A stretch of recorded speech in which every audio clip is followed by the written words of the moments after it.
ელექტროენერგიის ხარჯის დაზოგვის მიზნით, რომელიც არის მზარდი და პროგნოზირებენ ღირებულების კიდევ უფრო მატებას, გადავწყვიტეთ მზის პანელების ინსტალაცია. რაც ინვესტიციის უკუგების 5 წლიანი პერიოდის შემდეგ 20 და მეტი წლის განმავლობაში უფასოდ გამოიმუშავებს ელექტროენერგიას და დაგვიზოგავს წლის განმავლობაში საკმაოდ დიდ ხარჯებს.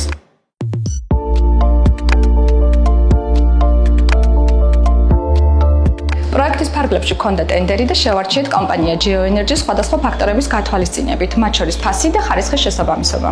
მათი მუშაობით ვართ კმაყოფილები, ოპერატიულად და დათქმულ ვადებში შესრულდა პროექტი, რაც მთავარია ხარისხიანად და მაღალი სტანდარტებით.